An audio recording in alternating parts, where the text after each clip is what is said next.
Bismillahirrahmanirrahim. Alhamdulillahirabbil alamin wassalatu wassalamu ala asyrafil mursalin nabiyina Muhammadin wa ala alihi wa sahbihi wa man tabi'ahum bi ihsanin ila yaumiddin. Amma ba'd. Ayyuhal ikhwatul akhawat, jamaah semua yang dirahmati Allah. Alhamdulillah kita masih diberikan taufik oleh Allah untuk melanjutkan kajian rutin hari Sabtu ini, yaitu dengan bahasan akidah yang kita bacakan dari kitabnya atau risalahnya Al-Imam At-Tahawi yang dikenal dengan Al-Aqidah At-Tahawiyah. Jadi kita akan memasuki poin berikutnya, yaitu poin yang ke-40 dari Al-Aqidah At-Tahawiyah ini melalui kitab terjemahnya. Dan tentunya poin-poin sebelumnya harap dimurojaahkan kembali, dan juga kajian atau penjelasan-penjelasan sebelumnya dari masalah-masalah akidah yang berkaitan dengannya, yang tentunya kita pernah bahas. Sebelumnya kita pernah bahas di sini kaitannya dengan Al-Isra wa Al-Mi'raj. Al-Isra wa Al-Mi'raj. Dan di samping akidah Ahlussunnah wal Jamaah berkaitan dengan Isra wal Mi'raj ini adalah hak, sebagaimana pernah kita sampaikan, begitu juga kaitannya dengan sifat Allah Subhanahu wa taala atau sifat ketinggian Allah Subhanahu wa taala secara zat dan secara sifat. Dan kenapa ini kita tekankan? Karena kita ketahui bersama sekarang banyak masalah yang viral kembali berkaitan dengan masalah ketinggian Allah Subhanahu wa taala. Pada hakikatnya ini tidak ada masalah pada hakikatnya, cuma orang-orang yang menyimpang dari pemahaman salaf, mereka suka membuat hal-hal yang kononnya ya mereka itu benar dan seterusnya. Kita ketahui bersama, mungkin antum juga ketahui bersama. Dan alhamdulillah para ustadz kita yang di Indonesia telah membantahnya dengan bantahan yang begitu bagus, sehingga bisa antum merujuk ke bantahan-bantahan tersebut, dan juga rujuk kembali kepada kajian-kajian yang pernah kita lalui bersama kaitannya dengan sifat-sifat Allah Subhanahu wa taala. Dan aqidatus salaf ashabul hadis yang pernah kita pelajari, itu yakinlah itu tidak ada penyimpangan di dalamnya, karena semua ilmiah dan rujuk tentunya kepada pemahaman salaf dari kalangan sahabat, tabi'in dan tabi'in. Adapun mereka yang mereka rujuk kepadanya paling mereka rujuk kepada ulama-ulama ahlul kalam dari Asy'ariyah, Mu'tazilah, dan sebelumnya Jahmiyah. Dan tentu mereka dalam hal ini rujuk kepada ulama-ulama mutaakhirin, bukan ulama-ulama salaf terdahulu. Ala kulli hal, ini masalah insyaallah tidak ada kerancuan sedikit pun di kalangan orang-orang yang menuntut ilmu, di kalangan orang-orang yang mengikuti kajian salaf. Nah, semoga Allah Subhanahu wa taala menyelamatkan kita semua dari ketergelinciran, menyelamatkan kita semua dari talbis, daripada syubhat-syubhat yang ada, dan tentunya kita berdoa kepada Allah Subhanahu wa taala agar kita tetap istiqomah sampai akhir hayat kita. Ayyuhal ikhwatul akhawat, jamaah semua yang dirahmati Allah Subhanahu wa taala, kita lihat di situ apa yang disebut oleh Al-Imam At-Tahawi dalam poin yang ke-40 di situ, yaitu wal haudu alladzi akramahu Allah taala bihi ghiyathan li ummatihi haqqun. Ini kata beliau rahimallahu taala, dilihat halaman 8 dalam kitab terjemahnya. Yaitu kata beliau, dan al-haud, yaitu telaga yang dengannya Allah memuliakan beliau, dan sebagai air minum bagi umat beliau, benar adanya, yaitu hak, benar adanya. Dan ini adalah bagian daripada silsilah beriman kepada hari akhir. Dan ini pernah kita bahas tentunya kaitannya dengan haud, kaitannya dengan kautsar dan seterusnya. Namun ini adalah min bab murajaah satu, kemudian juga min bab mentakkid, ya, memastikan bahwa akidah Ahlussunnah wal Jamaah sepakat dalam hal ini. Akidah Ahlussunnah wal Jamaah, aqidatus salaf sepakat dalam hal ini. Jadi sekali lagi ini adalah rangkaian daripada keimanan kita kepada hari akhir yang didahului dengan alam barzakh, kemudian al-ba'ats, lalu al-mahsyar dan seterusnya. Ini adalah rangkaian. Tentu Al-Imam At-Tahawi rahimahullahu taala di sini tidak menyebutkan satu-satu rangkaiannya ya. Yaitu beliau menyebutkan sebagian masalah, ya, sebagian masalah yang diperselisihkan oleh ahlu kalam ya, yang mereka tidak menerimanya. Kemudian sebagian perkara-perkara yang akan terjadi nanti di hari akhirat. Ini adalah masalah al-haud. Jadi tentunya beliau menyebutkan di sini karena ada di situ kelompok-kelompok yang menyelisihinya, kelompok-kelompok yang tidak menerimanya dari sebagian kalangan Mu'tazilah yang dengan tentunya memahami perkara akidah, memahami perkara al-ghaibiyat, masalah gaib dengan akalnya, sehingga apabila tidak masuk dalam akal mereka tolak. Seperti hal ini, yaitu mereka menolak adanya al-haud, adanya telaga nanti pada hari kiamat. Nah, kenapa? Karena tidak masuk akal. Nah, ya sudah. Tentunya ini tidak asing lagi bagi mereka ahlul kalam, karena mereka mendasari masalah agama, terutama masalah akidah, itu dengan akalnya. Na'udzubillah min dzalik.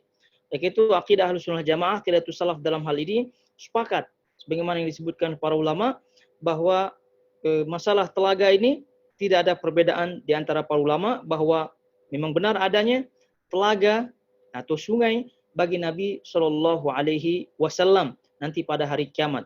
Dan bahkan sebagaimana yang disebutkan oleh para ulama seperti Ibnu Abil Izz Al-Hanafi dan juga yang lainnya, bahwa masalah atau hadis yang berkaitan dengan haud, telaga Nabi Shallallahu Alaihi Wasallam, ini berderajat mutawatir. Ini berderajat mutawatir. Lebih daripada 50 sahabat Nabi SAW yang meriwayatkannya.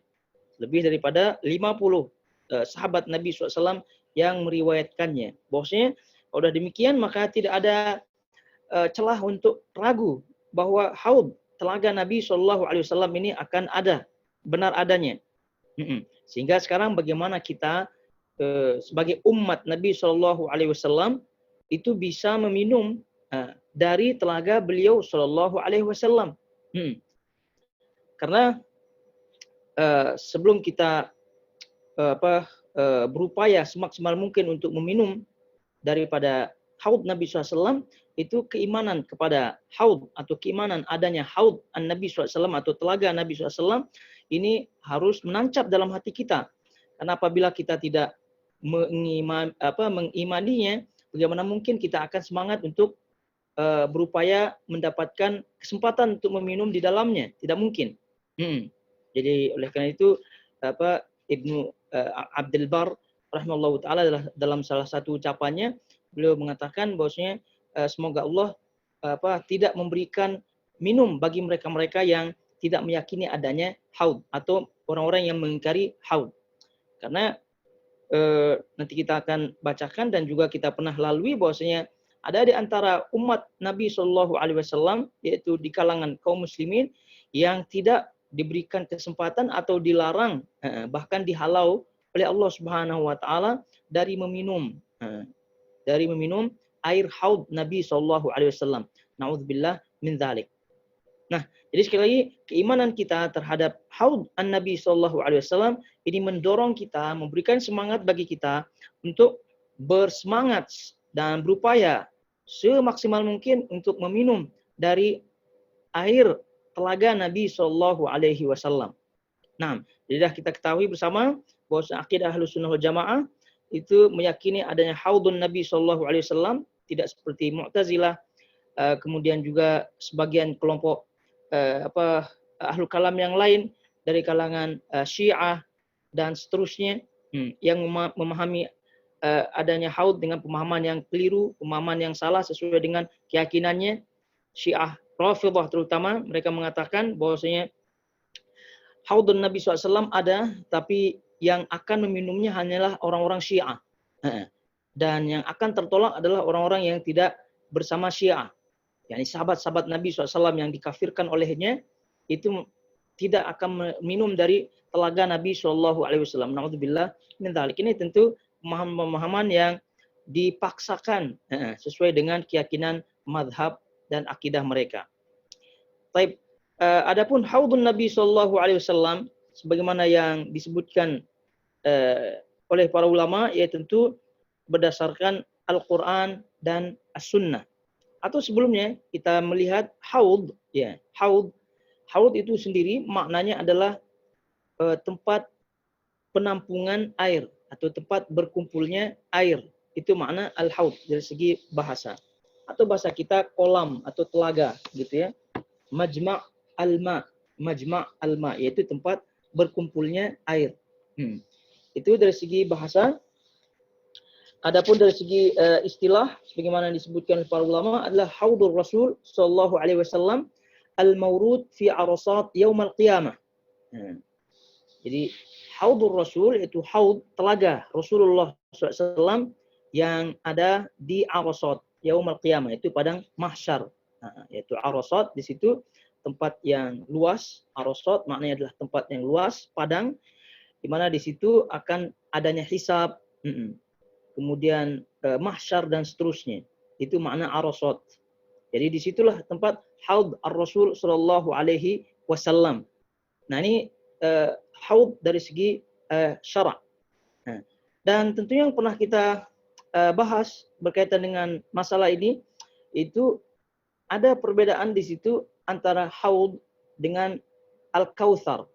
Dua-duanya haud, tapi yang satu al-kautsar yang dalam yakni firman Allah Subhanahu wa taala dalam surah Al-Kautsar, inna a'tayna kal kautsar. Inna a'tainaka al-kautsar. Jadi al-kautsar ini juga haud. Al-kautsar ini juga haud. Di mana Nabi sallallahu alaihi wasallam yaitu pada suatu ketika beliau tersenyum-senyum di hadapan para sahabat beliau. Kemudian sahabat beliau pun bertanya dan beliau menjawab, telah turun yaitu suatu ayat kata Nabi SAW, yaitu surah Al-Kautsar, inna a'tainaka al-kautsar, sampai akhir ayat fasholli rabbika wanhar inna syani akahwal abtar. Dan Nabi SAW menjawab, fa innahu nahrun wa adanihi rabbi azza wajal. Al-Kautsar itu adalah nahrun, sebuah sungai yang Allah Subhanahu wa taala janjikan kepadaku, alaihi khairun katsir, di dalamnya kebaikan yang banyak. Huwa haudun taridu alaihi ummati yaumal qiyamah. Aniyatuhu adadun nujum fayukhtalajul abdu minhu faqul rabbi innahu min ummati fayaqul ma tadri ma ahdathat ba'dak. Jadi kata beliau sallallahu alaihi wasallam, itulah sungai, sebuah sungai yang dijanjikan Allah Subhanahu wa taala untukku, yang di dalamnya kebaikan yang banyak. Bagaimana bentuk kebaikan yang banyak? Dalam riwayat, apabila meminumnya maka tidak akan haus selama-lamanya. Kebaikan apa juga? Kebaikannya dari sisi rasanya manis melebihi asal, melebihi madu, putih melebihi susu, dan seterusnya. Huwa haudun, itu telaga, ini haud, telaga yang didatangi oleh umatku pada hari kiamat. Aniyatuhu adadu an-nujum, bejana-bejananya sejumlah sebanyak bintang-bintang. Fayukhtalajul abdu minhum, kata Nabi SAW. Tapi ada di antara mereka, yaitu di antara umat-umat Nabi SAW yang datang menuju ke haud tersebut, ada yang tidak boleh meminum. Artinya ada yang dicegah, ada yang dilarang. Nabi SAW menjawab, mengatakan, fa'aqul rabbi, ya Rabb, innahu min ummati. Ya Rabb, mereka dari umatku.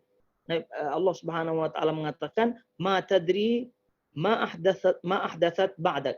Kamu tidak mengetahui apa yang mereka lakukan, apa yang mereka perbuat, apa yang mereka ada-adakan setelahmu, yaitu setelah sepeninggalmu, nanti yakni di dunia tentunya. Ini adalah salah satu di antara hadis-hadis yang berkaitan dengan haud an-Nabi sallallahu alaihi wasallam. Nah, kita ingatkan juga bahwasanya haud yang tadi kita sebutkan ada pada padang mahsyar atau arasat yaumal qiyamah. Juga di situ ada haudun Nabi SAW yang bernama Al-Kautsar, itu nanti di surga. Itu nanti dalam surga. Nah, cuma airnya ini sama. Airnya sama. Dalam riwayat lain yang sahih, Nabi SAW menyebutkan dari sahabat Abu Dzar radhiyallahu taala anhu, qala qultu ya Rasulullah ma aniyatul haud. Itu suatu ketika Abu Dzar bertanya bagaimana bentuk bejana-bejana haud. Walladzi nafsu Muhammadin biyadihi la aniyatuhu akthar min adadi nujumis sama wa kawakibaha ala fil lailatil mudhlimah. Al-mushiyati aniyatul jannati min syarabin min man syariba minha lam yadma akhira ma alaihi yashkhubu fihi mizabani minal jannah. Man syariba minhu lam yadma arduhu mithlu tulihi ma baina amman ila ailah ma'uhu ashaddu bayadan minal labani wa ahla minal asali. Ini juga salah satu di antara hadis-hadis haudun Nabi SAW. Karena tadi kita sebutkan haudun Nabi berkaitan dengan hadis-hadisnya ini sangat banyak sekali dan sampai derajat mutawatir. Dan tadi kita sebutkan lebih daripada 50 sahabat Nabi SAW yang meriwayatkannya. Salah satunya ini adalah Abu Dzar radhiyallahu ta'ala. Ia bertanya kepada Rasulullah SAW, wahai Rasulullah SAW, bagaimana dengan bejana yang ada di Al-Haud? Tadi kita sebutkan, bertanya. Nah, dan ini adalah pertanyaan. Dan ini menunjukkan sekali lagi bahwa kalau seandainya masalah itu penting, ya artinya masalah itu belum jelas, maka sahabat Nabi SAW akan bertanya. Akan bertanya. Ya, dari sini diketahui bahwa apa-apa yang tidak pernah ditanyakan oleh sahabat-sahabat Nabi SAW, maknanya tidak perlu. Ya, tidak perlu ditanyakan. Artinya sudah jelas. Ini dalam perkara hal gaib. Artinya kita imani, gitu. Kita imani. Nah, ini sahabat Nabi SAW yaitu Abu Dzar bertanya bagaimana bejana yang ada di Al-Haud. Nabi SAW menjawab, huwallazi nafsu Muhammad biyadih, dan demi jiwa Muhammad yang berada di tangannya, wadah atau bejana untuk minum yang ada di telaga Al-Kautsar banyaknya seperti jumlah bintang dan benda yang ada di langit pada malam yang gelap gulita. Itulah gelas-gelas di surga. Barang siapa yang minum air telaga tersebut, maka ia tidak akan merasa haus selamanya. Dan telaga tersebut ada 2 saluran air yang tersambung di surga. Nah, mizaban, ada 2 saluran air yang tersambung di surga. Nah, ini yang kata para ulama, itu yang menyambungkan antara telaga yang ada di mahsyar, yang ada di Arasat yaumul qiyamah, itu dengan yang ada di Al-Kautsar, yang ada di surga. Karena ini pada 2, telaga Nabi SAW ada 2 ya. Ada yang berada di Al-Arasat, yaitu padang mahsyar bahasa kita. Kemudian ada yang ada di surga. Nah, yang ada di surga ini adalah sumbernya. Ya, sumber airnya yang ada di Al-Kautsar. Kemudian mizaban dalam hadis yang ini, itu saluran air itu menuju kepada Arasat, menuju kepada padang mahsyar. Nah, jadi telaga yang ada di padang mahsyar itu sumber airnya dari Al-Kautsar. Nah, mereka itu dalam hal ini dari riwayat-riwayat yang ada, para ulama menyimpulkan Nabi SAW memiliki 2 haud, memiliki 2 telaga. Ya, telaga yang ada di Arasat, padang mahsyar, dan telaga yang ada di surga, yang itu namanya Al-Kautsar. Itu namanya Al-Kautsar. Nah, yang markasnya, yang paling utama adalah yang Al-Kautsar itu. Nah, ini sebagaimana dalam hadis Abu Dzar yang sekarang tadi yang kita bacakan sekarang ini. Di telaga tersebut ada 2 saluran air yang tersambung ke surga. Nah, ini berarti yang di Arasat yaumul qiyamah, yang di padang mahsyar. Barang siapa yang meminum airnya, maka ia tidak akan merasa haus selama-lamanya. Lebarnya sama dengan panjangnya, yaitu seukuran antara amman dan ala.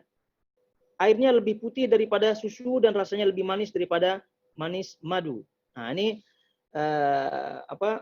Nabi SAW menyebutkan ukuran dan juga bagaimana rasa airnya dan seterusnya ini dalam hadis ini. Yaitu adapun panjang lebarnya sama, artinya maknanya bentuknya adalah seperempat, ya. Bentuknya adalah seperempat, segi 4. Nah, segi 4. Nah, itu panjang lebarnya sama. Nah, ukurannya kata Nabi SAW, ila amma min amman ila ailah. Nah, dari Amman ke Ailah yang ada di Yaman. Nah, ini adalah di antara hadis-hadis Nabi SAW yang menyebutkan Al-Haud atau sifat-sifat ciri-ciri Al-Haud. Adapun panjang lebarnya tadi kita sebutkan dalam hadis riwayat Bukhari, kata Nabi SAW menyebutkan masirata syahrin. yaitu sepanjang perjalanan 1 bulan. Dalam riwayat lain, Nabi SAW menyebutkan ketika ditanya bagaimana panjang dan lebarnya, panjang lebarnya sama. Panjang lebarnya, jawaban Nabi SAW dalam riwayat-riwayat, karena banyak riwayat-riwayatnya gitu ya, banyak riwayat-riwayatnya, sehingga beliau menyesuaikan jawaban dengan yang bertanya. Jadi kalau orang yang bertanya orang Syam, maka beliau menjawab kawasan seperti kawasan ini sampai ini, gitu. Artinya Rasulullah SAW menyesuaikan jawabannya sesuai dengan yang penanya. Dalam riwayat lain, Nabi SAW menjawab lebar dan panjangnya seperti panjang jarak antara Mekah dan Baitul Maqdis. Dalam riwayat lain. Dalam riwayat lain, min Ailah ila Son'a. Dalam riwayat lain banyak. Artinya tempat-tempat yang ditunjukkan oleh Nabi SAW. Dan ini kata para ulama bukan menjadi perbedaan riwayat-riwayat tersebut bukan termasuk dari hal-hal yang mendhaifkan riwayat tersebut. Karena ada istilah ittirab, ada istilah goncang dalam riwayatan. Maknanya perawi ini kadang menyebutkan ini, dalam riwayat lain kadang menyebutkan ini. Artinya dalam hal ini ittirab, ada goncang. Maka kegoncangan artinya perbedaan-perbedaan riwayat dalam hal ini, terutama kaitannya dengan al-haud, apakah menjadi atau menunjukkan ini hadis dhaif apa tidak? Kata para ulama tidak. Karena ini menyebutkan berkaitan dengan batasan panjang dan lebar. Dan Nabi SAW menjawabnya sesuai dengan si penanya. Sesuai dengan penanya. Dan ini adalah bentuk daripada hikmah Rasulullah SAW, di mana beliau menjawab sesuai dengan orang yang bertanya. Sesuai dengan pemahaman orang yang bertanya. Sehingga perbedaan antara riwayat-riwayat yang menyebutkan panjang lebar daripada haud an-Nabi SAW, ini sekali lagi bukan menjadi ittirab yang mendhaifkan atau yang menjadikan dhaif riwayat-riwayat tersebut. Jadi yang jelas bahwa haud, telaga Nabi SAW ini sangat luas sekali. Ya, sangat luas sekali. Perjalanan sebulan panjangnya, lebarnya pun perjalanan sebulan. Ya tentu ini perjalanan sebulan ini sangat-sangat panjang sekali. Kemudian tadi bencana-bencananya sebanyak bintang-bintang di langit, manis melebihi asal, madu putih melebihi susu dan seterusnya, dan tidak akan haus siapa-siapa yang meminumnya. Cuma masalahnya ada di antara mereka yang datang yang ditolak oleh Allah Subhanahu wa taala, itu tidak diberikan atau tidak dibolehkan minum oleh Allah Subhanahu wa taala. Jadi sekali lagi banyak sekali yang disebutkan oleh Nabi SAW. Jadi intinya sekarang kita ketahui bahwa haud an-Nabi SAW ini ada dua. Ada yang ada di padang mahsyar, Arasat, yaumul qiyamah, ada yang ada di dalam surga. Dan itu yang surga ini adalah intinya, markasnya. Yang dari situ mengalir air haud atau telaga Nabi SAW yang ada di Arasat yaumul qiyamah. Kemudian masalah yang disebutkan oleh para ulama ketika membahas berkaitan dengan al-haud,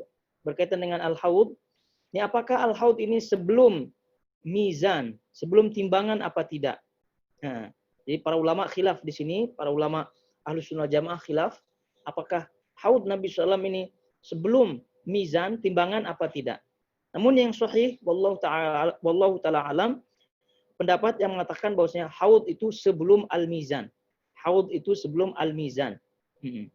Ya, dengan alasan diantaranya bahwa seseorang atau manusia pada waktu itu ketika dibangkitkan oleh Allah Subhanahu wa taala dari kuburnya, mereka merasa haus sehingga perlu mencari air minum untuk menghilangkan dahaga mereka. Sehingga mereka pergi berbondong-bondong datang kepada telaga. Nabi SAW menyebutkan dalam riwayat Bukhari, Nabi SAW menyebutkan, ana faratukum ala al-haud. Aku akan mendahului kalian menuju al-haud. Aku akan mendahului kalian menuju al-haud, yaitu telaga. Bahwasanya Nabi SAW setelah dipersiapkan telaganya oleh Allah Subhanahu wa taala, nabilah yang paling awal di situ yang datang kepada al-haud. Ana faratukum alal haud. Aku mendahului kalian menuju al-haud. la yurfa'anna ilayya rijalun minkum hatta idza ahwaitu alhamdulillah idza ahwaitu li anawilahum ukhtiliju duni fa aqul ay rabbi ashabi yaqulu la tadri ma ahdatsu ba'dak. Nah, dinampakkan di hadapanku, kata Nabi SAW, beberapa orang di antara kalian ketika aku akan mengambilkan minuman untuk mereka dari al-haud. Mereka dijauhkan dariku. Artinya mereka dijauhkan, dilarang dari Nabi SAW, dilarang mendekat. Padahal Nabi SAW telah mengambil untuknya air. Aku lantas berkata, wahai Rabbku, ini adalah umatku. Lalu Allah berfirman, engkau sebenarnya tidak mengetahui bid'ah atau hal-hal baru yang dilakukannya, yang mereka berbuat setelah peninggalmu. Nah, ini kata Nabi SAW dalam riwayat ini, bahwasanya Nabi SAW telah menyiapkan gitu air minum kepada mereka-mereka, namun mereka ditolak oleh Allah Subhanahu wa taala. Dan dalam riwayat lain bahwasanya Nabi SAW mengenali umatnya dengan ghurril muhajjalin, yaitu dengan bekas air wudhu yang memancar dari wajahnya, dari persendiannya, begitu. Itulah umat Nabi SAW yang dikenal oleh beliau Shallallahu Alaihi Wasallam nanti pada hari kiamat. Nah, tadi kita sebutkan bahwasanya pendapat yang rajih wallahu taala alam, yaitu haudun Nabi Shallallahu Alaihi Wasallam, telaga Nabi SAW ini berada sebelum al-mizan. Karena nanti kan tadi kita sebut ada silsilah ya, rangkaian peristiwa-peristiwa besar nanti pada hari kiamat. Mahsyar, syafaat, kemudian haud, syafaat, terus mizan, terus sirat dan seterusnya, itu adalah rangkaian peristiwa-peristiwa yang pasti dilalui oleh manusia nanti pada hari kiamat. Nah, yang rajih tadi kita sebutkan haud ini sebelum al-mizan. Juga khilaf pendapat para ulama, apakah al-haud ini sebelum sirat atau setelah sirat? Sebelum sirat atau setelah sirat? Ini salah satu khilaf para ulama dalam hal ini. Kenapa mereka khilaf? Ya tentu karena peristiwa-peristiwa, rangkaian-rangkaian peristiwa yang terjadi pada hari kiamat itu tidak ada hadis yang menyebutkan satu persatu rangkaian awal per awalnya. Itu menjadikan khilaf. Dan khilaf dalam hal ini tidak menjadikan seseorang untuk tidak meyakininya, tidak. Tapi khilaf para ulama ini berkaitan dengan mana yang lebih dahulu, begitu. Mana yang lebih dahulu.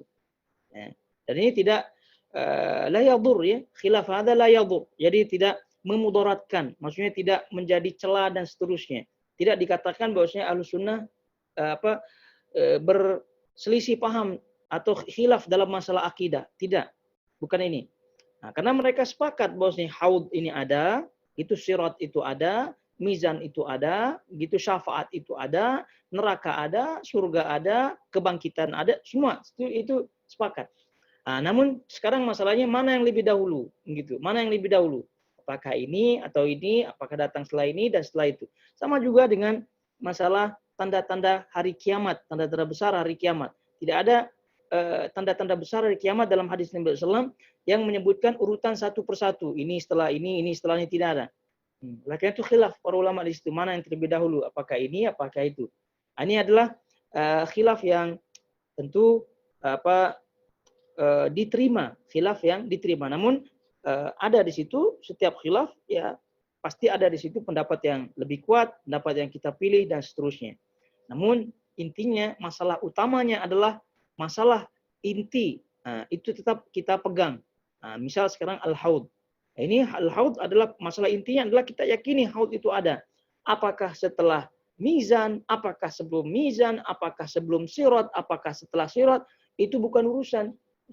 Tapi yang jelas kita yakini haud itu ada dan kita bersiap-siap bahwasanya kita jangan sampai termasuk orang-orang yang dihalau, dilarang atau bahkan dijauhkan dari meminum air telaga Nabi SAW.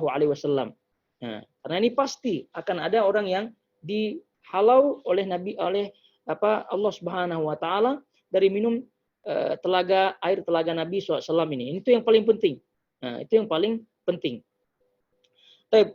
Tadi kita sebutkan yang rajih adalah wallahu ta'ala haud ini sebelum sirat.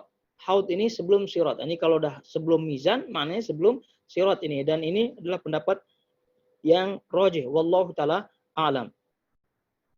Jadi haudun Nabi Shallallahu Alaihi Wasallam, sebagaimana yang disebutkan oleh Nabi Shallallahu Alaihi Wasallam tadi, bahwa di antara manusia ada yang yang dijauhkan gitu, sehingga disebutkan suhqon, yaitu menjauhlah mereka, menjauh. Artinya mereka setelah dijauhkan oleh Allah Subhanahu Wa Taala dari haud tersebut, lalu Nabi SAW diberitahukan bahwasanya ma tadri madza ma ahdatsa ba'dak atau ma ahdatsat ba'dak. Jadi kamu tidak mengetahui apa yang mereka lakukan setelah sepeninggalmu. Nah, oleh karena itu para ulama di sini menjelaskan siapa ciri-ciri atau apa ciri-ciri mereka-mereka yang ditolak, apa ciri-ciri mereka yang ditolak oleh Allah Subhanahu wa taala atau dilarang oleh Allah Subhanahu wa taala.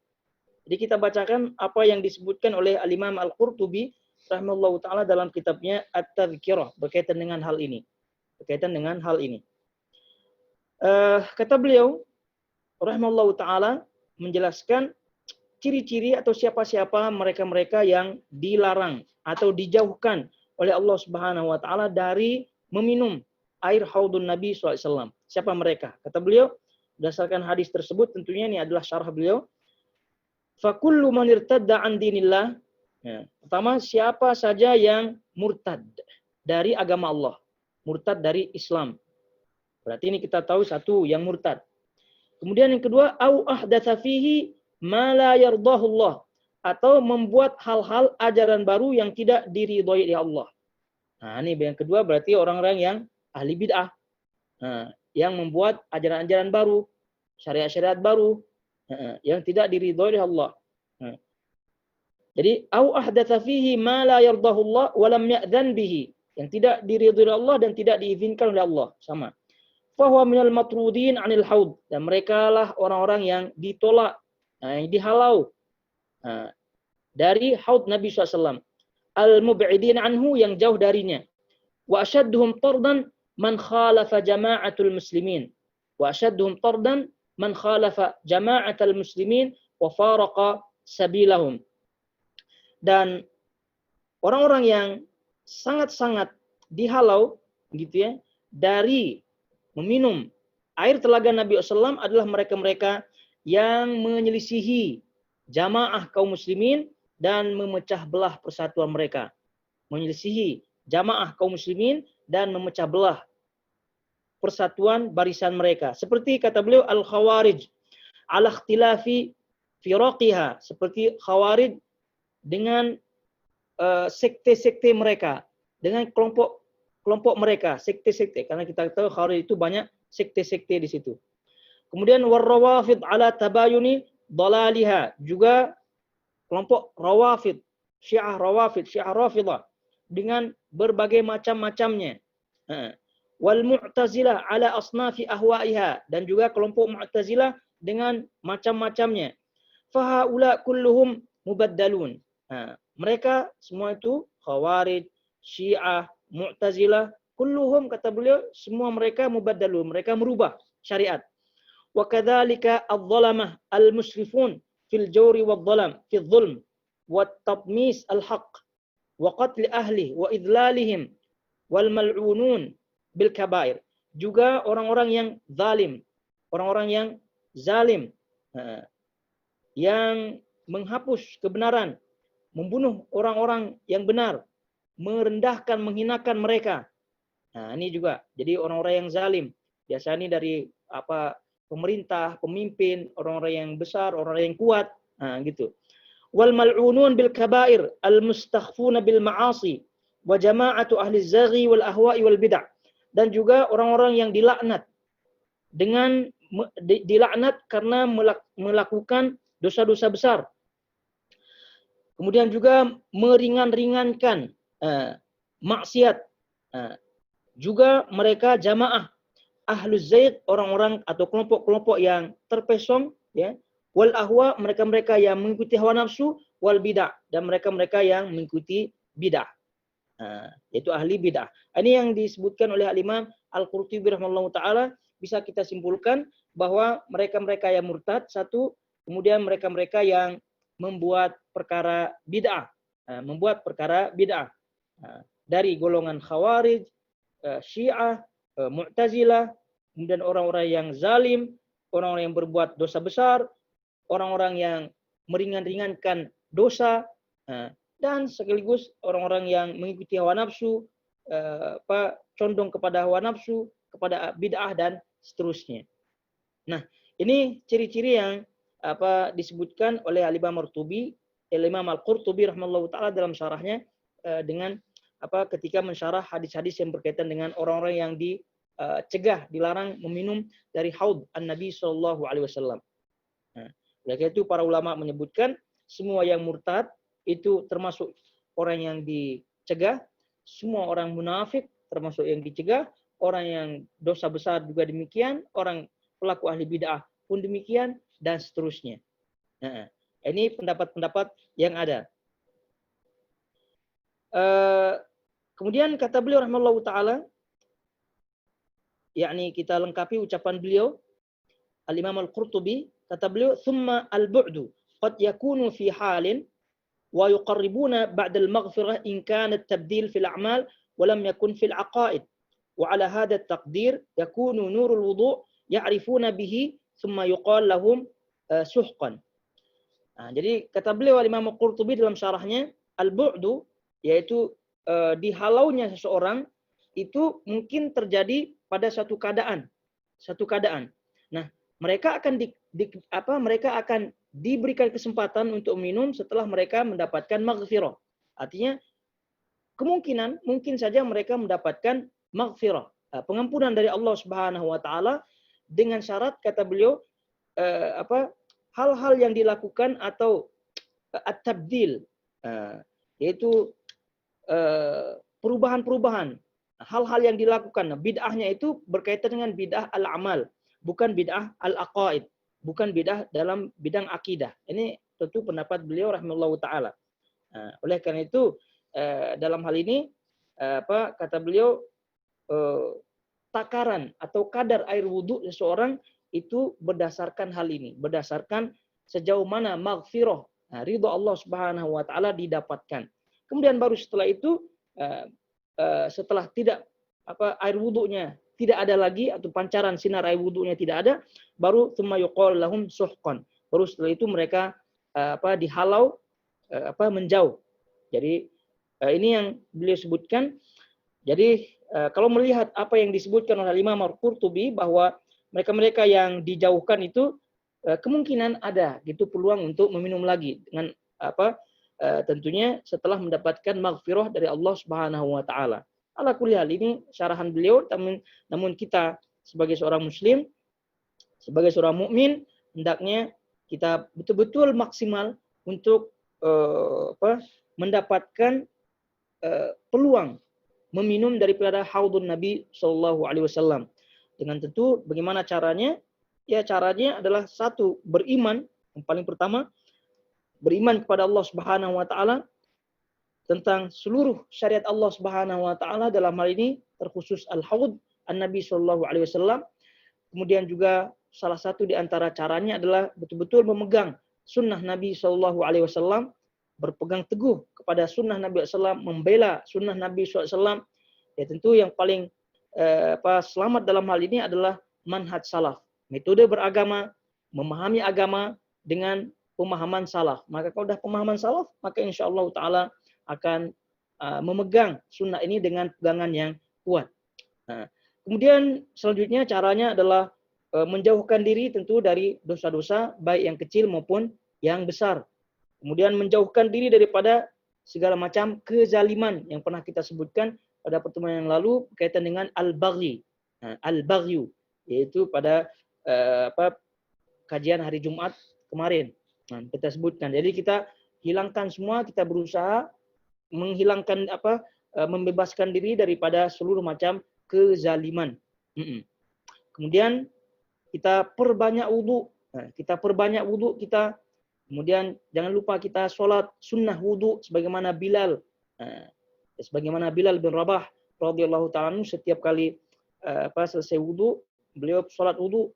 Nah, ini adalah salah satu di antara cara-cara bagaimana kita mendapatkan, agar kita mendapatkan peluang besar, dan semoga Allah Subhanahu wa taala memberikan kita taufik untuk meminum dan merasakan haud atau air daripada telaga Nabi SAW, sehingga kita mendapatkan keutamaannya, yaitu kita tidak akan haus selama-lamanya. Tidak akan haus selama-lamanya. Dan kemungkinan besar bagi mereka yang meminum haud dari haud Nabi SAW, kemungkinan besar urusan setelahnya akan lebih ringan lagi. Kita ketahui bersama bahwa di Arasat Yaumul Qiyamah, di padang mahsyar, itu kita pernah lalui bahasanya bagaimana ketakutan itu ketakutan dirasakan oleh seluruh makhluk pada waktu itu ketika dibangkitkan oleh Allah Subhanahu wa taala dari kuburnya. Kemudian bagaimana Allah Subhanahu wa taala mendekatkan matahari kepada makhluk, pada manusia pada waktu itu dengan jarak sejengkal, sehingga bagaimana bercucuran keringatnya. Nah, dan keringatnya yang bercucuran itu bergantung dosanya, bergantung amalannya. Kalau dosanya banyak, maka keringatnya pun banyak, dan seterusnya. Bagaimana keadaan pada waktu itu? Kita tidak mengindahkan, kita tidak menghiraukan orang-orang yang kita kenal, tidak menghiraukan pasangan kita, istri, anak, dan seterusnya. Karena pada waktu itu akan berlaku nafsi. Bahkan semua orang tidak akan memakai satu helai benang pun di dalam tubuhnya. Ini sampai demikian pun tidak akan ada saling mengurus nanti pada hari kiamat. Nah, itu pada waktu itu kehausan, ketakutan, dahsyat luar biasa. Ini sangat kita perlukan yang namanya air. Sangat kita perlukan yang namanya air. Nah, satu-satunya air pada waktu itu adalah di telaga, begitu. Telaga Nabi SAW. Ya, kalau kita dihalau, gimana lagi? Yaitu kesusahan di atas kesusahan. Kita dah susah begitu menunggu hisab, susah berat begitu merasakan keadaan pada waktu itu.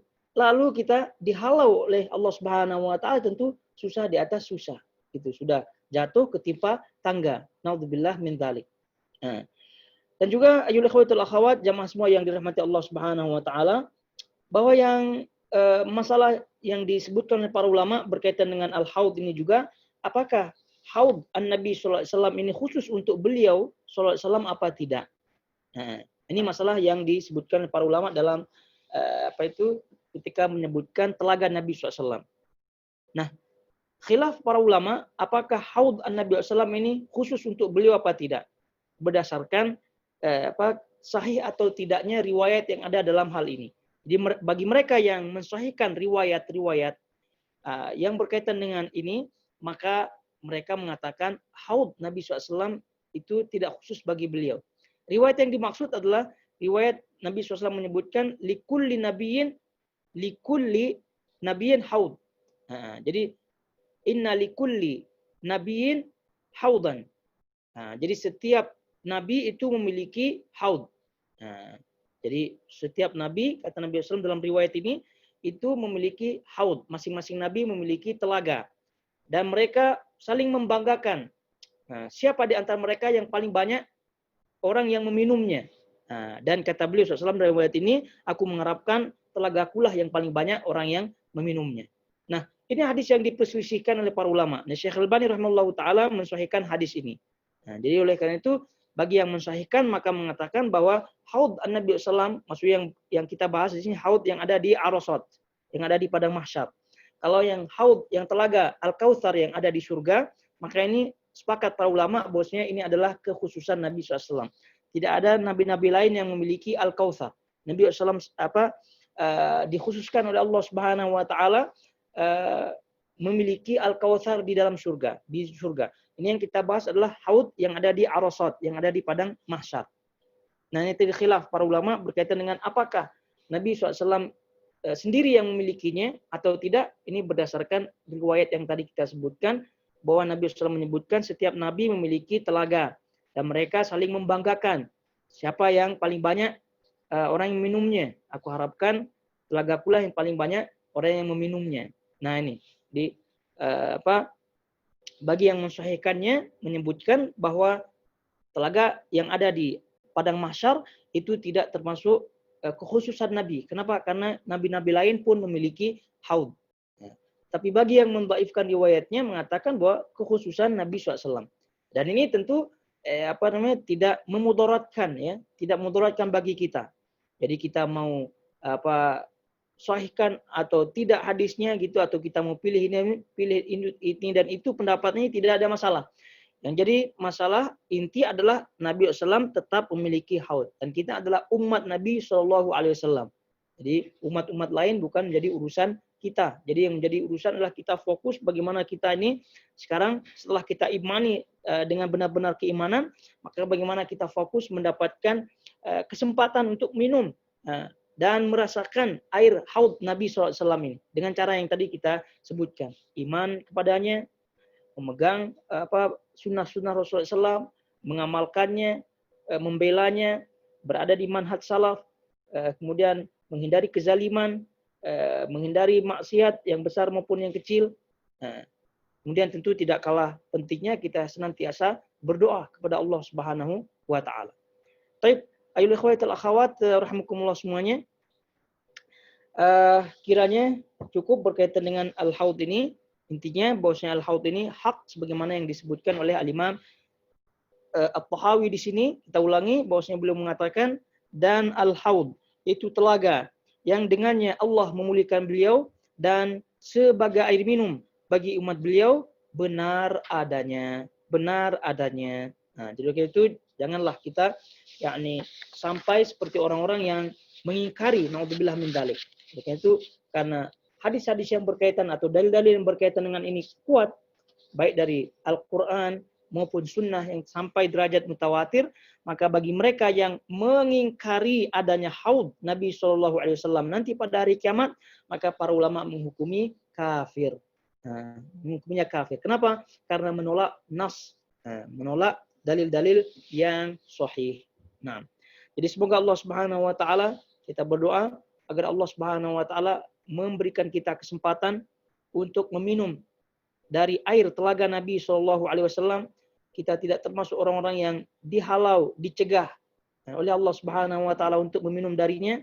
Semoga Allah memberikan kita kesempatan semua, kita, keluarga kita dan juga kaum muslimin, dan semoga Allah memberikan kita taufik untuk menjalankan hal-hal yang boleh menyebabkan kita meminum air telaga Nabi SAW semasa kita masih di dunia ini.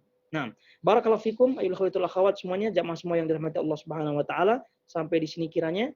Kalau ada soalan silahkan. Nah.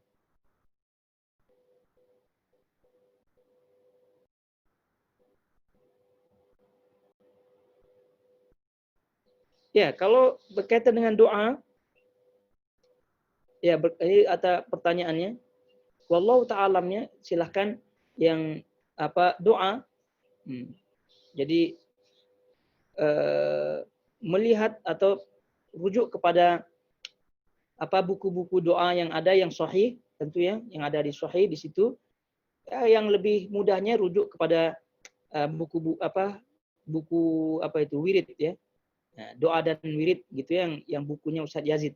Nah, coba dicek di situ yang berkaitan dengan doa Nabi SAW, atau kalaupun tidak hafal ya doa dengan bahasa sendiri. Nah, doa dengan bahasa sendiri. Nah, jadi kalau mau menghafalnya, coba silahkan dicek di buku, minimal di buku Ustadz Yazid atau Hisnul Muslim. Nah, itu bisa dicek di situ. Nah, itu kalau untuk Arabnya gitu ya. Tapi kalau tidak mampu menghafalnya dan seterusnya, ya doakan saja dengan bahasa kita masing-masing. Ya tentunya dengan penuh ikhlas. Nah, wallahu ta'ala. Assalamualaikum Ustaz. Baik, waalaikumsalam warahmatullahi wabarakatuh. Arli Ustaz.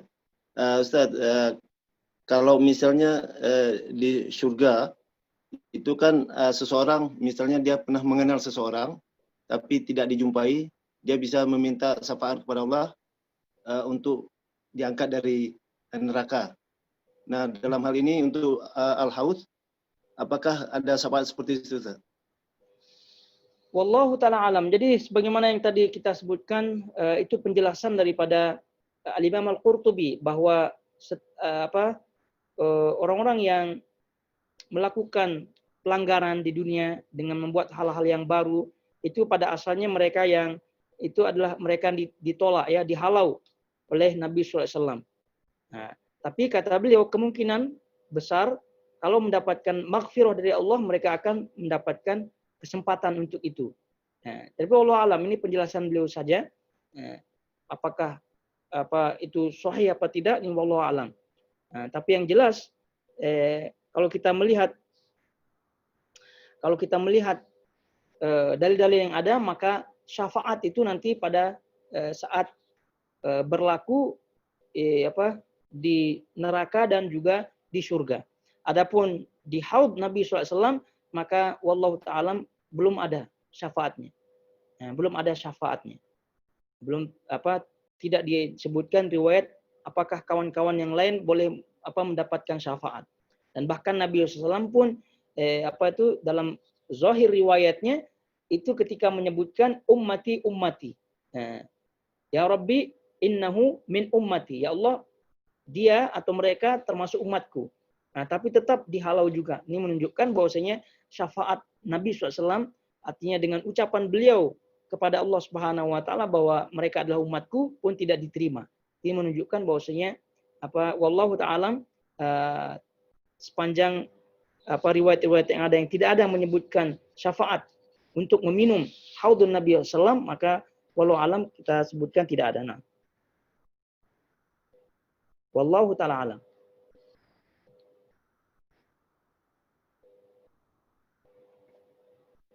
Assalamualaikum Ustaz. Baik, waalaikumsalam warahmatullahi wabarakatuh. Ya, Wahyu di Al-Qur Ustaz. Pendapat bahwa haud itu sebelum atau setelah sirat. Seandainya dia setelah sirat, artinya siapa-siapa yang bisa nyeberang sirat itu belum tentu selamat, Ustaz. Iya. Coba diulangi. Jadi tadi kan ada dua pendapat di mana letak haud. Ada yang bilang sebelum dan ada yang bilang setelah. Iya, benar. Kalau memang setelah, artinya siapa-siapa yang sudah menyeberang itu belum tentu selamat, Ustaz. Ya, wallahu ta'ala alam. Jadi yang berpendapat setelah sirat seperti Ibnu Hajar rahimahullahu taala menyebutkan bahwa haud yang ada di situ itu secara zahirnya maka di situ permasalahannya. Jadi dijawab oleh para ulama, jadi muskilahnya kalau haud itu setelah sirat, maka kemungkinan besar ada yang tidak selamat setelah sirat. Nah, gitu, ini permasalahannya. Sebetulnya ini salah satu penyebab dirojihkannya haud itu sebelum sirat.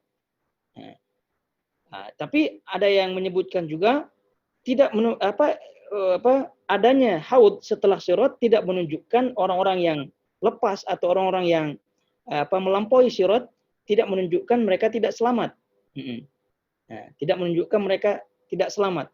Artinya bahwasanya dihalonya mereka itu nanti akan mendapatkan maghfirah dan seterusnya oleh Allah Subhanahu wa taala. Tapi wallahu ta'ala yang rajih, sebab itulah yang rajih adalah haud itu sebelum sirat. Kecuali ini kata para ulama juga, kecuali kalau ada haud yang lain gitu setelah sirat. Kecuali kalau ada haud yang lain setelah sirat. Namun ini perlu dalil tentunya. Jadi wallahu ta'ala, maka sebab itulah kita pilih yang rajih, wallahu ta'ala, itu haud itu sebelum sirat. Nah. Ya, jazakallahu khair Ustaz. Nah, mayak. Tapi pada lagi?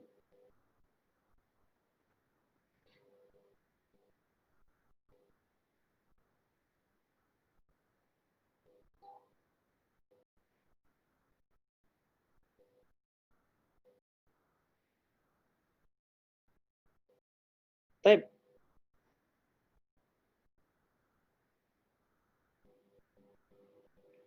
Kalau tidak ada, kita cukupkan sampai di sini. Semoga Allah Subhanahu wa taala sekali lagi semoga Allah Subhanahu wa taala sekali lagi memberikan kita kesempatan untuk meminum dari haud an-Nabi SAW.